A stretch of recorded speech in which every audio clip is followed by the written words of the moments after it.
Hey there, everybody. Good evening, and thank you for joining us on the Thursday Night Hockey Show. I was about to go on my other show.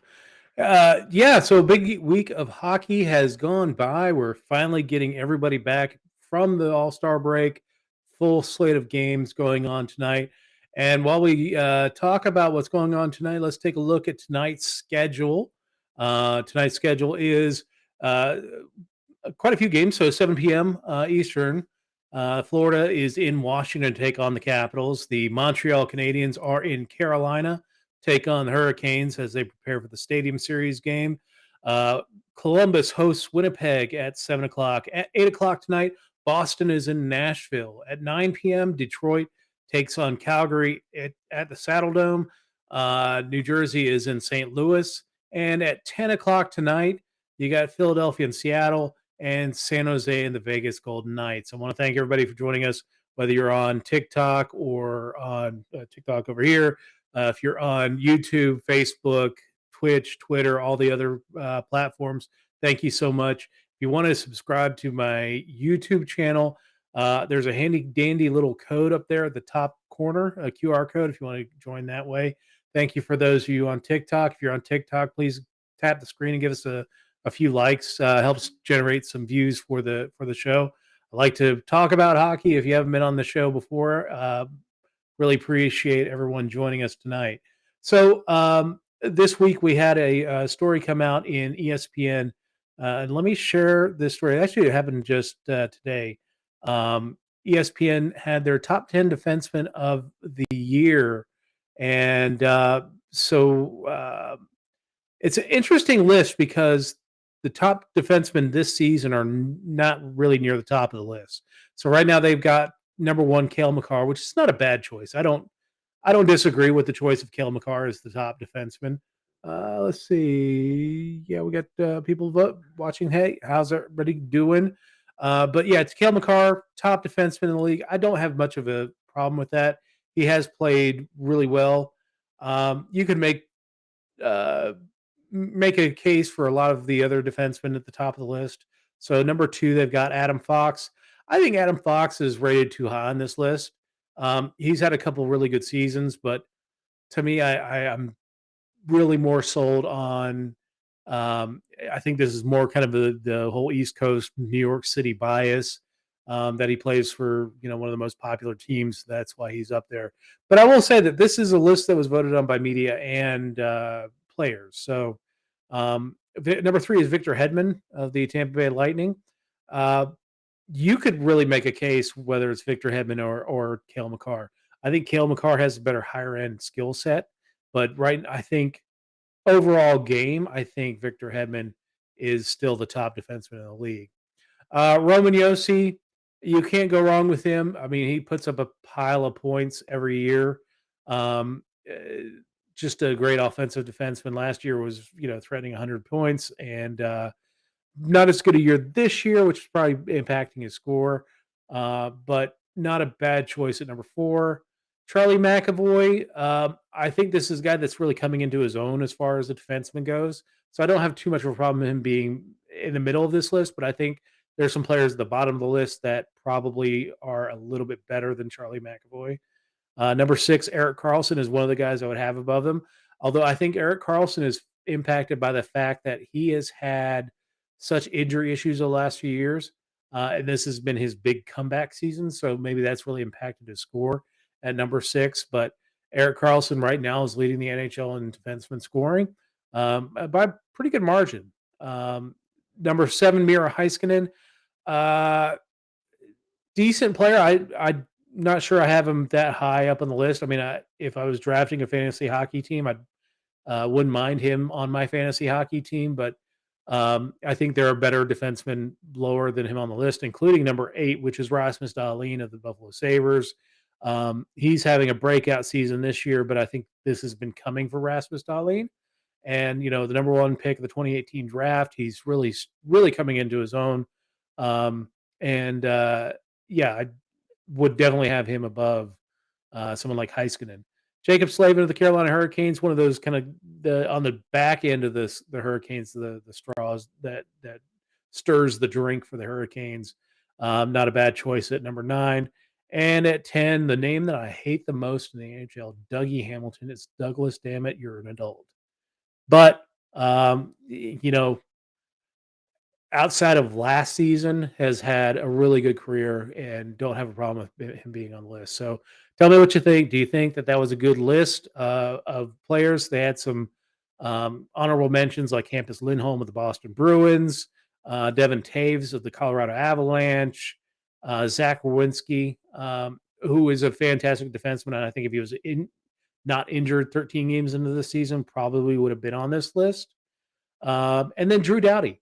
Drew Doughty's been doing it for a long time, and maybe it's because the his past is much longer than his future in the NHL. So, but I still would not have been mad to see Drew Doughty on this list rather than a Miro Heiskanen or a Charlie McAvoy. So, anyway, but that's what I think. Tell me what you think. Leave me some comments. Let me get back to the stream so I can see what's going on here. All right. So let's go on to breaking news. So the Series game is this weekend between Carolina and Washington at Carter Finley Stadium in Raleigh, North Carolina. It's the home of the North Carolina State Wolfpack. It's right across the parking lot from PNC Arena. If you can get to that game, it's going to be a fun atmosphere. The parking lot is going to be one large tailgate. So I recommend going to this game because even if you don't get in, just getting into the tailgate would probably be fun enough. But unfortunately, there's been some sad news in the NHL. Not really of a player. It impacts a player. Alexander Ovechkin's father passed away this week. He had been ill for several years. He had not been able to travel to the United States to see Alex play while he chased records. Wasn't even able to make it during the 2018 Stanley Cup run. Had to wait till Alex came back to Russia with the Stanley Cup to enjoy the day with the Cup. But he passed away this week. I guess suddenly. It was, announced that he was going to go home to take care of some family matters, and I don't even know if he was home yet, but announced that his father had passed away on Instagram. Sad situation. This really doesn't even impact the game to me. I mean, it's a sad situation for him. It's further impacted by the fact that you can't get direct flights between the United States and Russia right now because of the war in Ukraine. The sanctions prohibit direct flights from the U.S. and many European countries into Russia.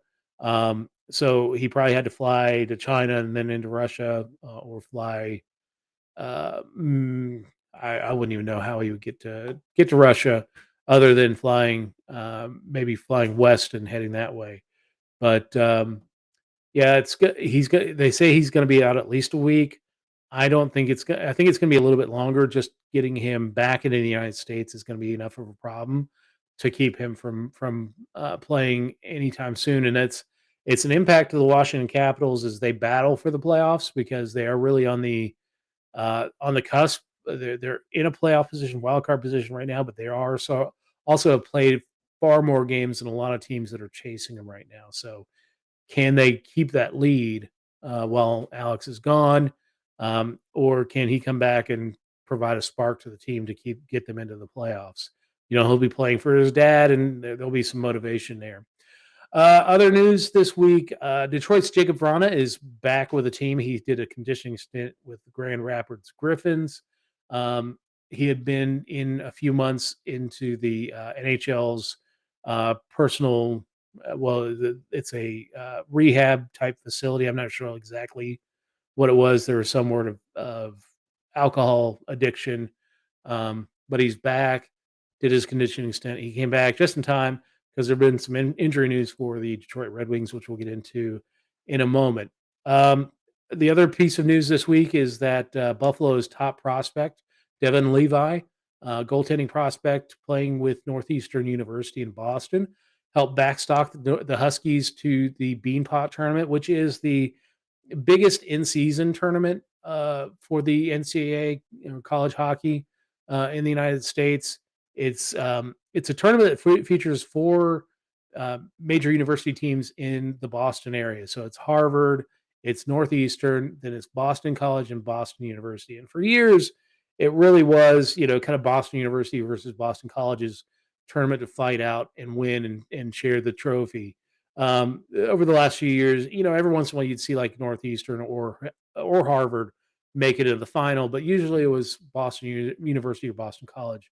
The last few years, you started to see the talent kind of equal equilibrate to all the teams, and this year was the first time that Northeastern played Harvard in the final. Boston College and Boston University had to play in the consolation round, and uh, Devin Levi uh, had like a 50 save performance in the first game of the Beanpot tournament that got them into the finals, won it in overtime, and then with the game tied 2-2, the game went all the way. The championship game went all the way into a shootout. Levi saved all three shots for the Huskies, who won the Beanpot. So congratulations to the Huskies. My hope is that Devin Levi, this is his only season playing in the Beanpot tournament, and is with Buffalo or Rochester starting next season. So, but that's the scary thing about drafting college players is that if they don't like your team, they could just sit there in college for a few years, and then once they graduate college, they're a free agent, and they can sign with anybody. It's happened on a number of occasions over the last few years. It is not always it's a usually a big player, but not they don't have like the best career if they don't go that route. It's better if they get into the NHL when they're in their late teens, early 20s, so they can get acclimated to the speed and the size of the game. Um, I think waiting until you get to 22 and can become a unrestricted free agent, well, it may give you some more money on the front end, may cost you money on the back end. So, but Buffalo's got a couple of really good goalie prospects in the college ranks. Michigan's Eric Portillo, um, who always has a massive team in front of him. In fact, last year's team had Owen Power, Matty Beniers, and a bunch of other top prospects. Um, so he's had a really good run, but there's probably talk that he's going to go the free agent route. So that puts more pressure on Buffalo getting Devin Levi wrapped up in the offseason. Let's see. Let's talk contract news. We had two contracts signed this week. Oli Mata of the Detroit Red Wings, formerly of the Pittsburgh Penguins and the Anaheim Ducks, um, signed a 2-year extension. It's 6 million total, so 3 million annual average value of that contract for the Detroit Red Wings. He's gambling that Detroit is kind of like where Buffalo was last year, about ready to make that next step. Although Detroit's won a few games in a row, and they're right there in the thick of the playoff race. So maybe they're right there where Buffalo is at this point. Um, but he's gambling on that he's hooked on to a good team that's going to be good for a while. And Detroit gets a good, decent defenseman, offensive defenseman for 2 years to solidify that back end. Also, a defenseman, Mikey Anderson. Um, he's defenseman of the LA Kings. He signed a 8-year, $33 million contract. Um, he's a kind of a late bloomer. He was drafted, I think, in 2018. He's 23 years old now. He has 33 points in 172 games in his career. Had his Stanley Cup playoff debut last year. Um, Kind of one of those nice role players that slots in behind, like your Drew Daddies of the world. But good to have on the back end. Um, Signed kind of a similar contract as Matthias Samuelson for the Sabres. But yeah, he's taken care of until he's 30, almost 33 years old. So good on him. Let's talk about injury news. Let's do the injury report.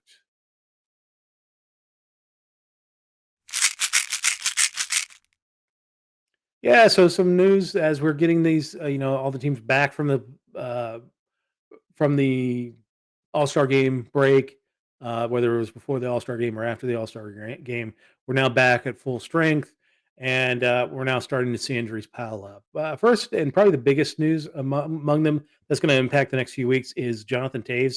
He's been put on IR for the Chicago Blackhawks with a non-COVID related illness. Um, He's missed 5 games so far. I think they made it retroactive to February 7th.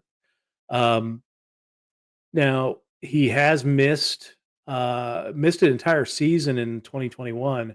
They thought it was long COVID, but I don't think it was long COVID. It was something else. So the domino here is that he's one of the 2 guys that Chicago needs to get rid of at the trade deadline. And if this is a long-term illness, they're not going to be able to get rid of him. So Jonathan Taves is going to take we're going to take a look and see if he wants to waive his no movement clause, give a list of teams that he wants to be traded to. But if he's not healthy, the Blackhawks are going to be stuck with him and maybe lose him in the offseason, or maybe he retires for nothing. Let's see. Eric Johnson of the Colorado Avalanche. Boy, I tell you what, the Colorado Avalanche, they get healthy, they get players back, like Nathan McKinnon recently came back.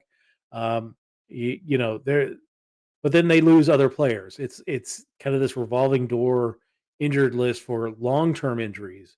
But Eric Johnson is out indefinitely for Colorado. Um, he blocked a shot in the 5-3 win over Florida this weekend, and yeah, no indication of when he'll be back, whether it's gonna be before the playoffs or he's done for the season. If he's done for the season, Colorado needs some help on the blue line, but they haven't put him on long-term injured reserve, so um, they don't have any cap relief for Johnson's cap hit to be able to apply for a new player. But we'll talk about caps and trades here in a little bit. Chicago, a couple more injury. I'm sorry, St. Louis. St. Louis for a couple more injuries for them. Brandon Saad is out with a upper body injury, and Torrey Krug is out with a lower body injury. Both were injured against New Jersey, or they're both out again tonight against in New Jersey. They were injured in their last game. There's no word on the length of injury. It doesn't sound like it's going to be too long term for either one of them. But Torrey Krug's had a really rough season with injuries.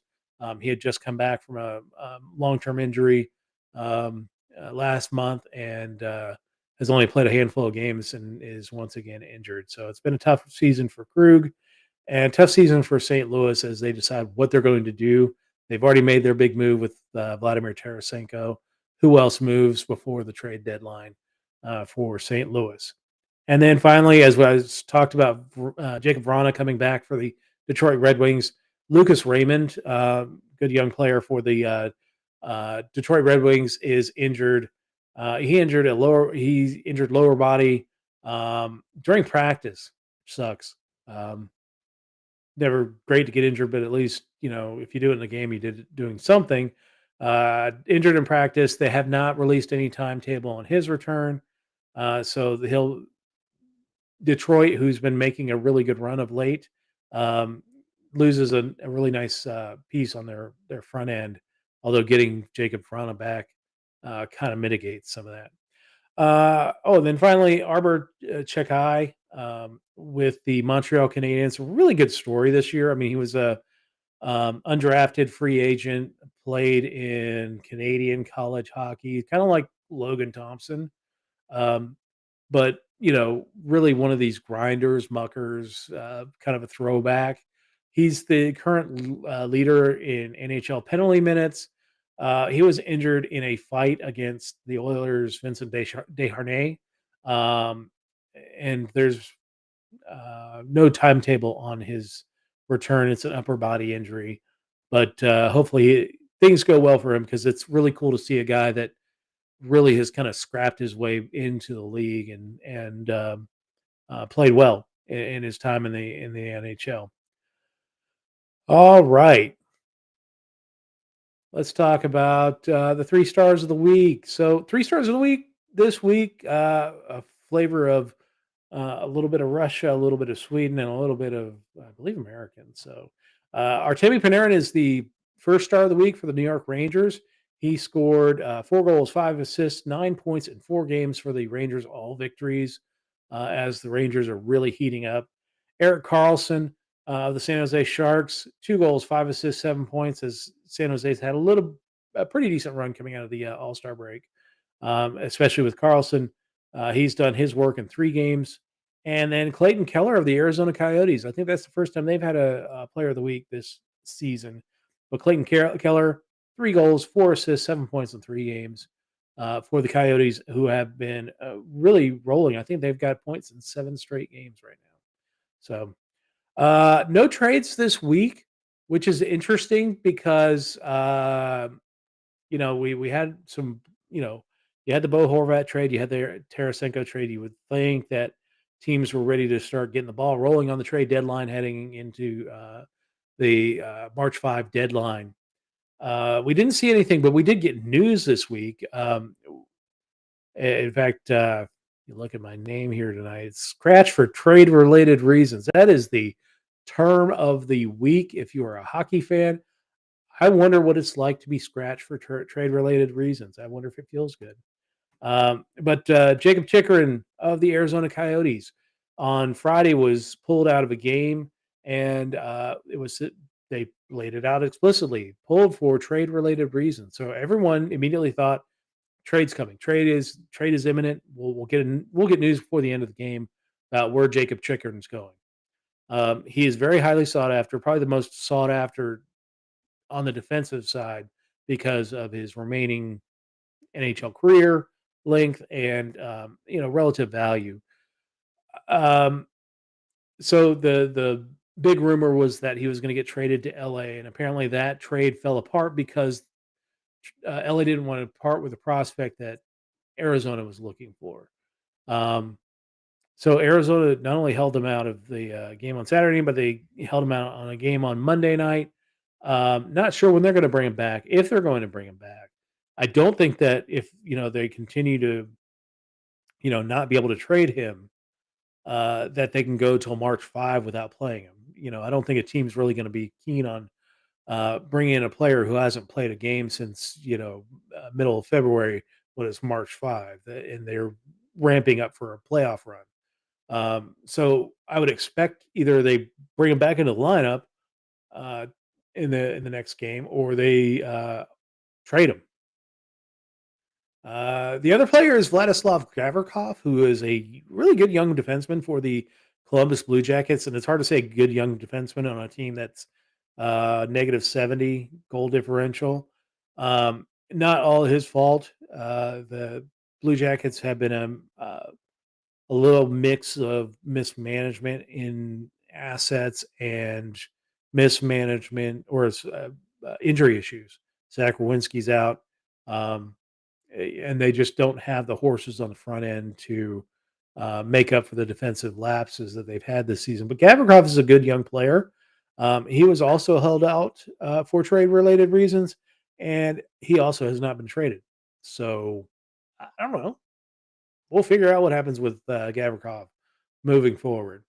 But speaking of trading, let's talk about our trade deadline preview. This is the final division. We've gone through the Atlantic, Metro, and Central. This is the Pacific. Who is buying? Who's selling? What do they need? What is their cap space as we go into this? And I'll tell you, one of the first ones we see. It's pretty funny about how badly. Well, yeah, you could say maybe even good that they've managed the cap because they're right up against it. But I've as I've done with the other 3, I've mixed everybody between, um, the buyers at the deadline. Then I have a group called the tweeners that could go either way, and then I've got the sellers. Now, the first few were hard to do because we're a little further out from the trade deadline, so you probably had more in the buyers or tweeners category than you had in the sellers. I think the Atlantic, we only had 1 in the sellers category, and now as we get closer to the trade deadline, we've got a lot more. And I think, well, and the quality of the Pacific Division really speaks to the fact that there's a lot of teams that are ready to uh, that are ready for the tank. So let's talk about our Pacific Division sellers and what is their cap space and what do they need. So let's say my first team in the Pacific Division that's a buyer is the Vegas Golden Knights. They lead the division right now.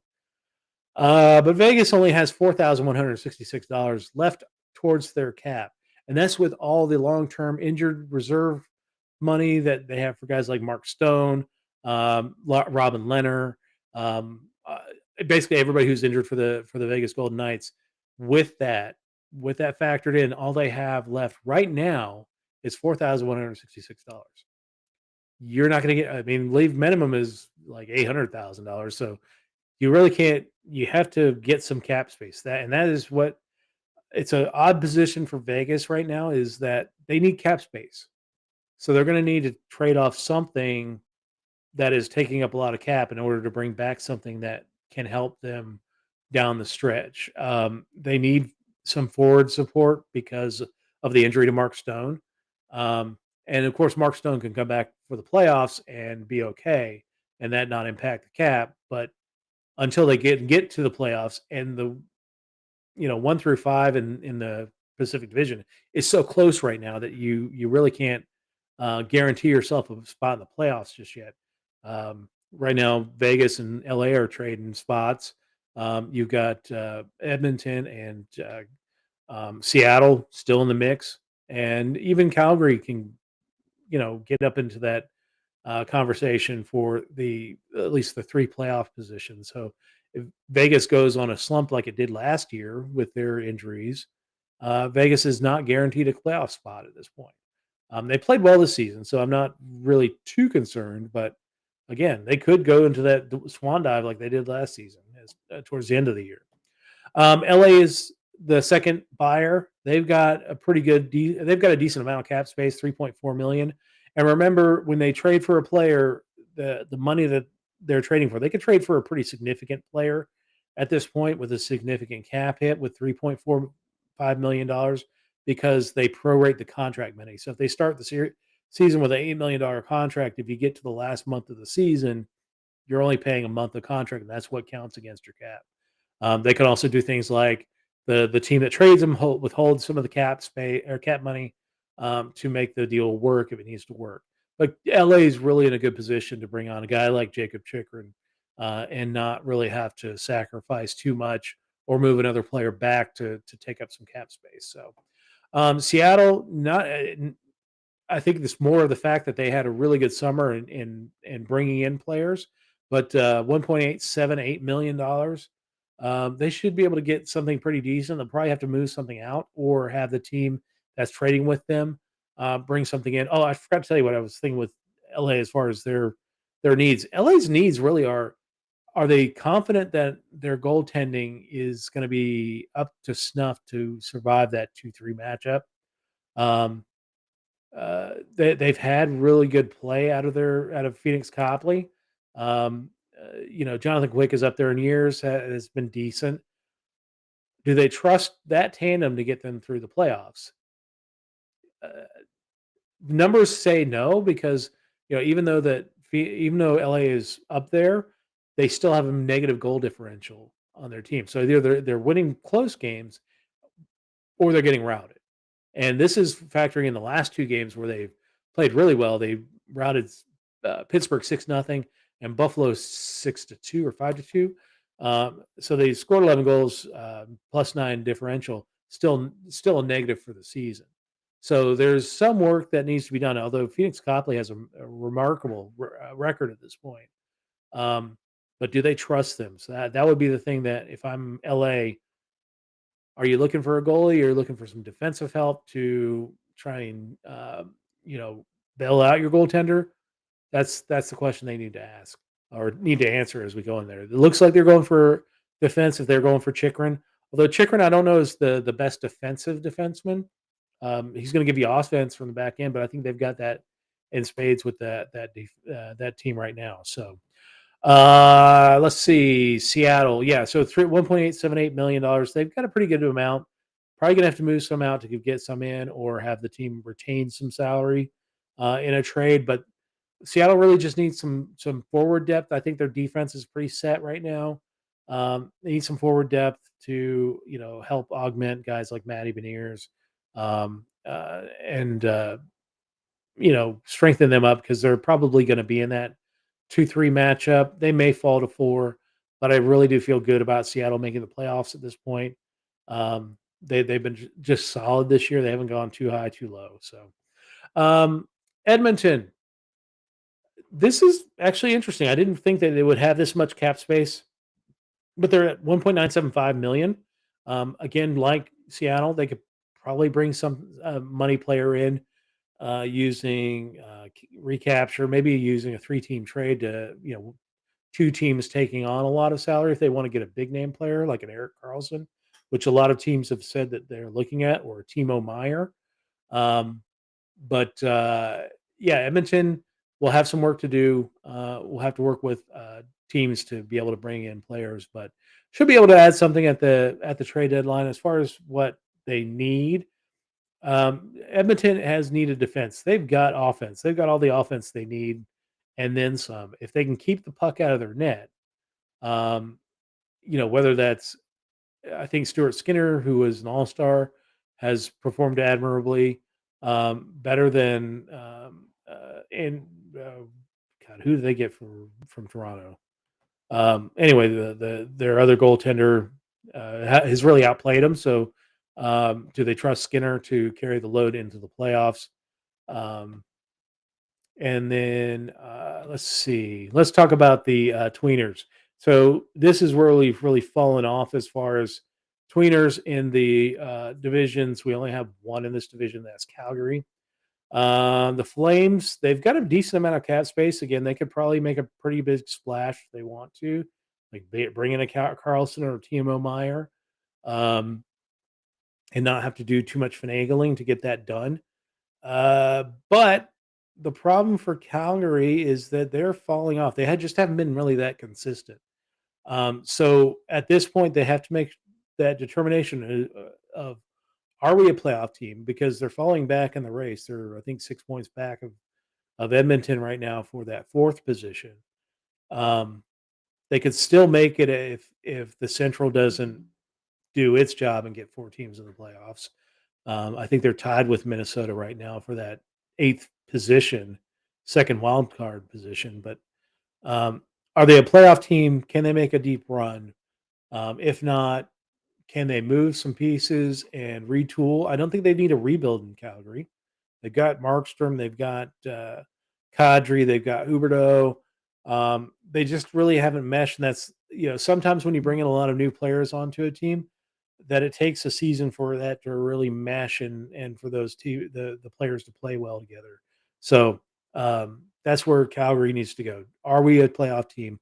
If we are a playoff team, what do we add? If we're not, what do we get rid of? What can we get rid of to bring in some assets? Um, and probably more prospects rather than picks coming back if they move something out for Calgary. I expect them to add a player like a Timo Meyer, or Eric Carlson, because they've got that cap space to do it. But time will tell for that. Let's take a look at the sellers in the Pacific Division. For me, Vancouver is a seller. I think they made that abundantly clear with their firing of Bruce Boudreau and then trading of Bo Horvat to the Islanders. They've got pretty decent amount of cap space, but at this point, they don't need to bring anybody in. Um, they could bring some young players in, like Atu Rati, like they did for the. But I think they've got Rati playing in Abbotsford, their AHL affiliate. They're letting him season down there some. So, but they can bring in more players, some young players to get NHL experience. But right now for Vancouver, it's all about figuring out which players you want to move forward with, like an Elias Patterson and Thatcher Demko, those type of folks, or and then figure out what can we get for the players that we want to move out, like a Tyler Myers or JT Miller or somebody else of that ilk. So um, San Jose, of the sellers in each of the divisions, San Jose has been in the worst problem. They've got $984,000 of cap space. So what does San Jose need going next into next season? It's cap space. You got to move some of these big players. Whether it's Timo Meyer, you're going to move out. You got to move out Eric Carlson. Carlson, teams want Carlson because he's playing well this season. But the problem with Carlson is he's got so much term left on that contract. Whether he's a $8 million player 5 years from now is a big question for a lot of these teams that are competing for playoffs. a team like Buffalo could take Carlson on and not stress too much. But even Buffalo has players that they need to be concerned about signing long term in the next few seasons. So you don't want to eat up cap space with a guy that may not make it those next few years, and you want to buy him out because compliance buyouts cost you cap space. So and cap space isn't going up all that much next season. So there's a lot of concerns bringing in a guy like Eric Carlson. Um, but if they can move him out, that would be a big boon for San Jose. They were forced to get rid of Brent Burns last season just to get some cap space. But San Jose is really foolish on the types of contracts they've been giving out.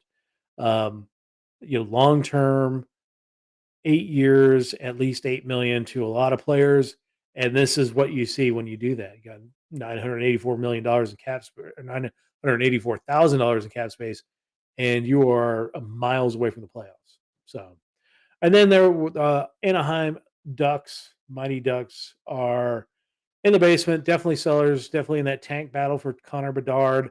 Um, you know, will be a massive boon if Anaheim gets a guy like Bedard on their roster to play with a guy like Trevor Zegras. There were some decent parts to Anaheim, but I watched them last night, and there's a whole lot of yikes on that team. And there's good, but they're good parts. They're good parts that you think should be playing better. You got Kevin Shattenkirk, who maybe his best years are behind him, but you got a Frankie Vetrano, of course, Zegras. Um, you know, they're good players on that team, but that's also an opportunity for Anaheim. I don't think Anaheim's anywhere near competing. It's not like, well, next year they're going to be a year older and they're going to be ready to go. But they're going to have to start moving that way because you don't want to be in a position where a guy like Trevor Zegras says, "This losing sucks. I want out." A la Jack Eichel. There are other things that happen with Jack Eichel, but losing wears on players. So you got to get the team moving forward towards the playoffs to keep those young kids buying in. Um, so this offseason is going to be, or this trade deadline and offseason will be very key for the Anaheim Ducks. What can you get for some of those players like Vitrano, Shattenkirk? Um, uh, who was the guy they got from Dallas? Can't remember his name. Uh, but a decent defenseman from Dallas. You could probably get some decent picks out of that, and maybe a prospect or two heading into the trade deadline. Don't really need to. You could probably take on some cap space if a team wants to get rid of a aging veteran that's got a lot of cap hit. You could do it, and helps them free up some cap space going into the trade deadline. So yeah, weaponize that cap space, stack picks, stack prospects, and keep going. But you got to start building now if you're Anaheim because it's been a couple seasons that they've been kind of floating around in the wilderness, and you don't want to get stuck in a situation like Buffalo where it's 10 years down the line and you haven't made any progress. So all right, that is our trade deadline. We've finally gone through all the divisions over the next couple of weeks. Hopefully, we got some trades to talk about on March 5th. We'll do a trade deadline special talking about the trades, talking about who went where, which teams won trade deadline, and which teams will have are struggling with trade deadline. So stay tuned for that. We'll have that for you on March 5th. Let's talk about our teams of the week.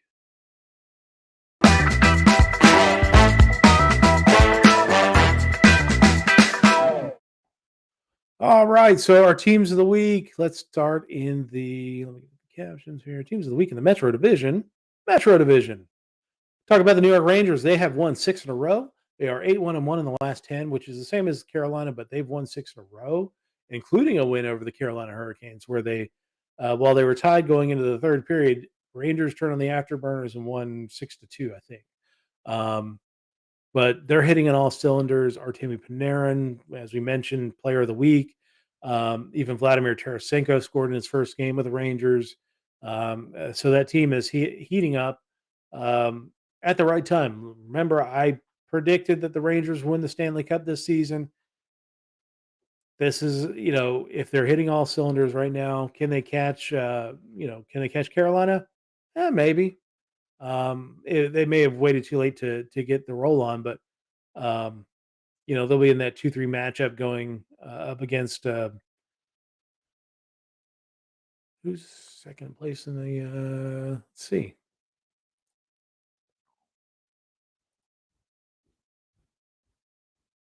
Yeah, New Jersey. So, I mean, and I would give the Rangers a advantage over New Jersey just because the Rangers been there, done that last season, have that extra advantage of experience in the playoffs versus New Jersey, who has been out in the wilderness last couple seasons. So, um, even if they don't catch, and they're only 6 points behind Carolina at this point, but if they don't catch Carolina, at least I think they've got an advantage in that 2-3 matchup.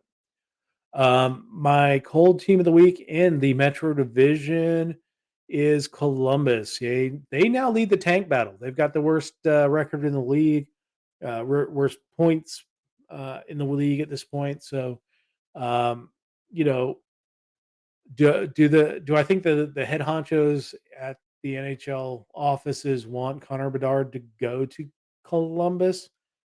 I don't think so.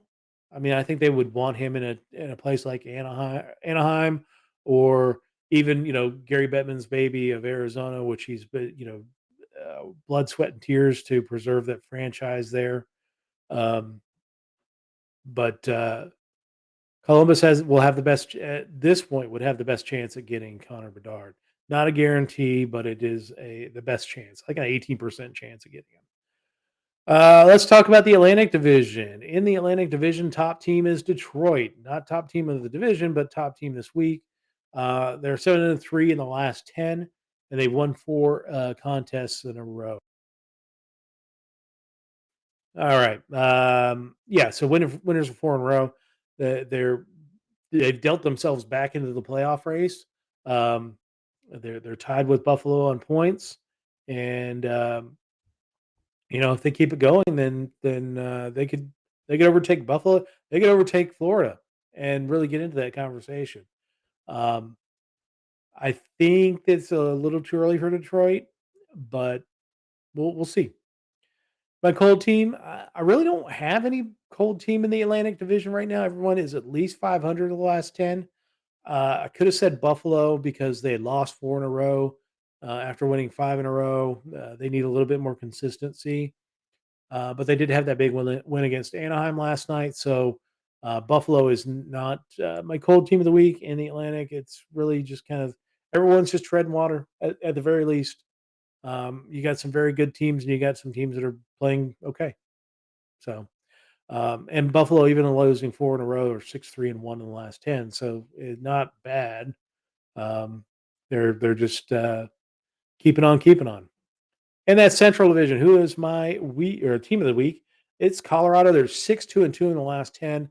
They've finally moved from, really kind of on that cusp of the playoffs, that 8, 7, 8 position. And they're up in the top three of the Central Division now, firmly in a playoff position, supplanting Minnesota. And speaking of Minnesota, they are my cold team of the week in the division. Yes, there are worse teams in the division, but Minnesota has been very inconsistent. They're 3-6-1 in the last 10. Even Arizona and Chicago have played better in the last 10. And the problem with Minnesota is that, like I said, they're very inconsistent. They'll they'll play really well against a team, and then a team comes in that they should beat, like an Ottawa, and they just don't perform well. So Minnesota really has to stabilize and get address something at the trade deadline if they can. They've got some cap space to do it. Um, but they definitely need to step it up. All right, let's go into the Pacific Division. My team of the week is the Edmonton Oilers. They're 6-1-3 in the last 10, and they've achieved some separation from Calgary in that division. Taking a look at their standings, I think they're 6 points up or 5 points up. They are 5 points up. Although Calgary has one game in hand on the Edmonton Oilers, but it's been a tale of two teams. Edmonton has lost the last two. They really went into that All Star break kind of rolling. So, um, and I think one of their losses was in overtime. So they're still stacking points as they go along. But there's tied with Seattle for third in the division. Seattle holds the tiebreaker based off of games played. But yeah, this entire Pacific Division is going to be a very interesting race going down towards the end. And if they're not careful, they could be like last season, only getting the top three in, and the Central getting both wild cards. But the same can be said for the Central. Central could mess around and see only one team see only the top three in the league in the division making the playoffs, while the both wild cards come out of the Pacific. So I would say this year, on balance, I think the Western Conference uh, much is not as strong as the Eastern Conference. But every year I've thought that one conference has an advantage over the other. The conference that I think is weaker ends up winning the Stanley Cup, and maybe that's because the team that comes out of the conference doesn't get beat up as bad as the team that comes out of the stronger conference, and they have more juice at the end. But that's what I'm looking at. We do have games that have started already. It looks like I'll have to look into why this is happening, but some kind of delay in the Montreal Carolina game. Um, there is about 4:25 gone in the Columbus Blue Jackets game that's scoreless with Winnipeg, and Caps and the Florida Panthers are scoreless. Almost 5 minutes into the game there. So let's see. Let's talk my Sabers. Sabers beat this week. I want to talk about two things: one, goalies, and two, timeouts. Um, One thing I've noticed since the Sabres have come back, well, really the three games that they've lost before they beat Anaheim. Um, in each of those games, the Sabres had really bad lapses for a period of time in the second period that cost them the game. Um, and it just back to back to back. Don Granado does not use his timeout at all. I think he wants to save it for potential challenges down the line. But if your team gives up three goals within a minute and a half, there's a problem, and you need to address that, because that timeout's not going to mean anything if you're down 5-2 in the second period. You're going to have to fight back. Better to, once you get two goals back to back, take the timeout and say, "Hey guys, whoa, we're kind of getting that same place where, we start swimming in the defensive zone, and we cough up the puck, and all of a sudden say, all right, net." Happened against Calgary, happened against LA, happened even last night against Anaheim, where they gave up three goals in the second period in a very short period of time, and there was no real coach's response. The players responded last night, but you would like to see Granado be a little more aggressive as far as his timeout usage when the Sabres start swimming, because I think they know that they're swimming in the defensive zone, but sometimes they just need that mental break, because it feels like um, there are periods, especially in the second period, where a team will hem the Sabres in. Sabres will get the puck out for a half a second, maybe get one or two players changed, but the puck is right back in. They're back in the cycle, and that's when you start seeing those goals start flying in. And if they don't address that, it's just going to continue, and that's what happened in the Calgary game. Continue, and we just got the hell beat out of us. So, the big thing is for us for Dunn to use his timeouts, not just for challenges, because I don't even think that he's really great at challenges. There's a couple that he's won this season, but really all the challenges do end up is costing us a penalty and possibly another goal. So, um, sometimes I think timeouts for corrective action right there in the heat of the game is much better the use than challenging a goal on a shaky offsides call. So, as far as goalies go, Buffalo needs to make a decision. You can't keep carrying three goaltenders on your roster. Like, Um, yeah, I know you have some flexibility with UPL that you can send them up and down and bring players in, but UPL probably has been the best goaltender that we've had this season. Anderson's had his moments. Levi's or not Levi, I'm sorry. Comrie has struggled, although he's won his last two starts. So we need to make some kind of decision when it comes to our goaltending. Whether that's having a tough conversation with Anderson, saying, hey, we're probably going to put you in the press box for the rest of the season. We'll bring you on for like a farewell start, or we can trade you at the deadline back to say Ottawa, who needs goaltending, and let you play out your career there if you want to. It's up to you. You've earned the respect for us to do this for you, to come to you for this, but um, you know, or we could say, Comrie, well, you're going to be our 1A next year, and but we can't. UPL's earned his spot on the roster, and Anderson has played better than you as a backup, so we're going to keep a rotation of UPL and Anderson. The conversation's got to be made, because you've got guys floating down at the Rochester level that I know we had Paterka in the press box the other night in LA, and he played a pretty good game last night.